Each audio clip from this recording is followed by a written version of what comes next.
Hello everyone, welcome back to another video here at Prime Tennis.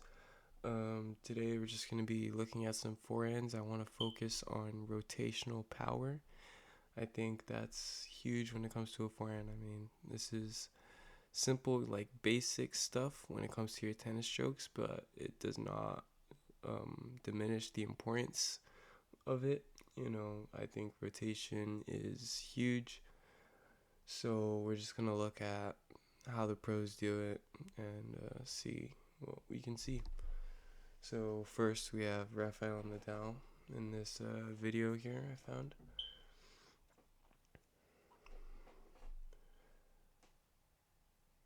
So they kind of hit they all hit differently, but I think rotation is something that plays a huge part in the forehand. It just allows everything to come together. So here what I see first, and I want to point out first, is that the rotation, it's what initiates the shot. I see a lot of beginners, they like to swing their arm instead of like in the last video, the way I was talking about, kind of the way your arm lags and it creates that whip effect. That lag is created from the rotation. So you can see here, as Nadal's preparing to hit, his arm goes back. From here, it's going to extend. His elbow is going to extend because his left shoulder is going to pull forward. And then his elbow extends and it creates this lag. And then the racket just boom into the ball. All of that rotation from the shoulders, it goes straight through the arm into the racket, creates racket head speed and acceleration, which is what allows these pros to get so much power on their forehand. You'll see the same thing here with Federer. I think Federer is a great example of this. The way his shoulder starts to come forward, his racket lags back, his elbow extends, and it's through the ball. It's very clean. Novak, you'll see the same thing. His arm goes back a bit farther than the other two, but the result is still the same. You still get the lag. His arm doesn't extend as much, but it's the lag that matters from the racket. And you see how his arm, his wrist even, is kind of behind his shoulder as he goes through the ball. Here, Murray. Same thing. You see the shoulder rotate forward. It's not as pronounced with him, but it's still there. I have no clue who this guy is, but some cool glasses, I guess. Even while jumping, still get that rotation, even while falling backward. That rotation, I mean, you have to do it on every single shot, no matter like how small or, weak. Here's Stan or Wawrinka. See, even like that awkward shot, you can see he didn't really hit the way he wanted to, but you'll still see the way his right shoulder pulls forward, racket lags, and goes through the ball.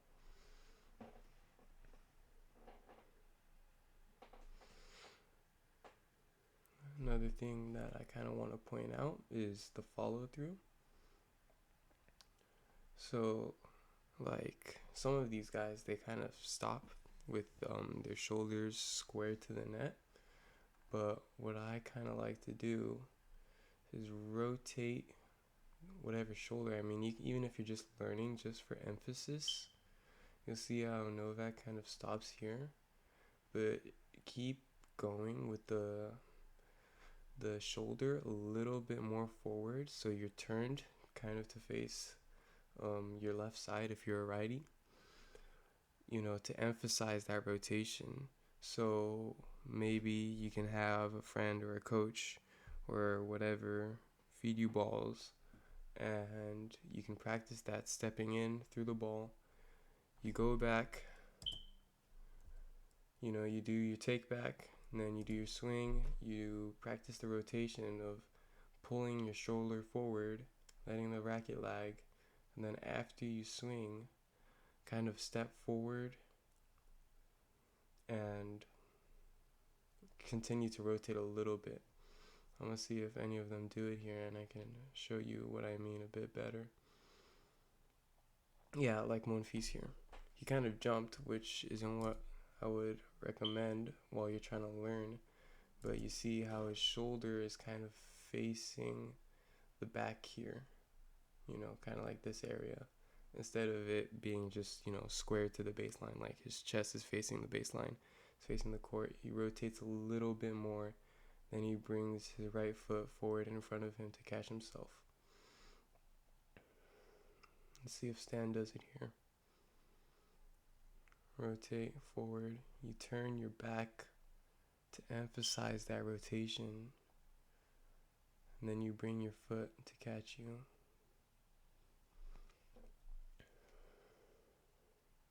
It's a big forehand.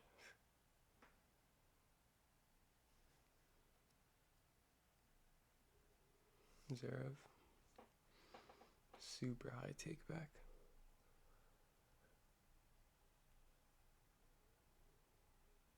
See, even on this off shot, he kind of still brings the shoulder a little bit forward. So that's just something you really want to emphasize. That'll help. It'll keep you consistent because, it's something you can do repetitively every single time like Zverev did on this shot.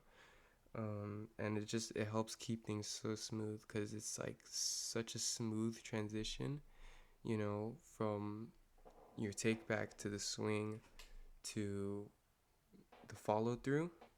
It's such a smooth transition if you can just, rotate the shoulder. It makes everything so much more natural. Let's see here.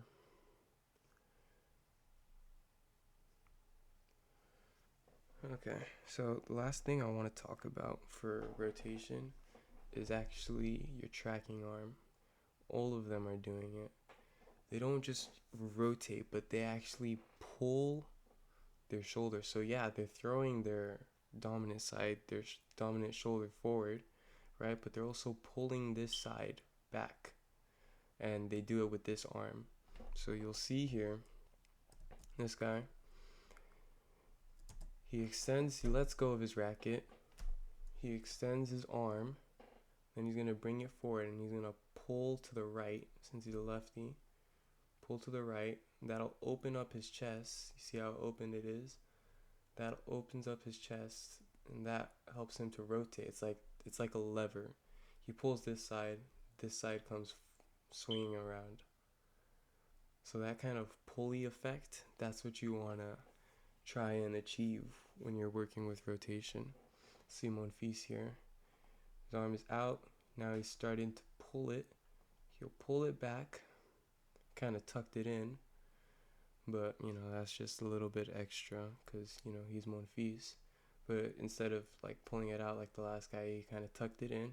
But it's still the same effect because you saw here, he pulled it out. And just that part, that's all he really needed from here to here. And then he can tuck it in and let his right arm fly through the ball. See Federer here, he does it very well because he has his arm extended the whole time. Then he bends it at the end, catches the racket, or I guess he doesn't catch the racket. But, they all do it. They let go, they pull with their non-dominant arm, they pull the shoulder, they rotate with the shoulder, and all that force comes through the racket and into the ball. Is that the second time we've seen him shank now? Pull, rotate, swing. It's always the same. Something that you have to have down. I mean, on this channel, we go over such simple, like fundamental stuff, but it's so important to get the fundamentals down. A lot of people, they just want to go play tournaments and win matches. But I honestly think instead of playing tournaments, the match play is super important It's important to get your matches in, but I think it's more important to get your technique and your fundamentals down, your footwork, because without that, there's no foundation and you'll end up stopping. You'll end up hitting a ceiling because you don't have a steady foundation, you don't have a good foundation. Hit a seating. Some people it's an 8 UTR, 9 UTR, 10 UTR. Some people it's 12 or 14 UTR. They can't make it to the big leagues with the 15 and 16 UTRs, you know? So you have to make sure you have a good foundation. You have to make sure you have the fundamentals down, and then you can start tweaking your game, making the improvements here and there in the small areas. And then when you're ready to compete, you can learn how to compete. That's something you can learn at any age. You can learn how to compete. You can learn the strategies. You can learn all the little stuff that whatever it takes to help you win. And then just like that, you're at a high level, playing high level tennis with everyone else who's been playing for years and have high rank, and you can compete with them. But the thing is, those guys that have been playing since they were young, playing tons of tournaments, they'll hit their ceilings and then you'll pass them. So just play the long game, focus on your game, miss a tournament, miss a couple of tournaments, it's okay. And work on your game, work on your technique, work on your fundamentals, work on your physique, and you will get much better. Okay, but that's all for this video. I hope you guys learned something. This was good for me. I have to practice that too. Working on my game, focusing on myself.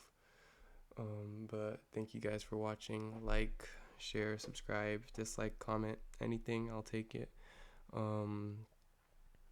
But I hope you guys have a good one. Good luck with your training, and see you next time.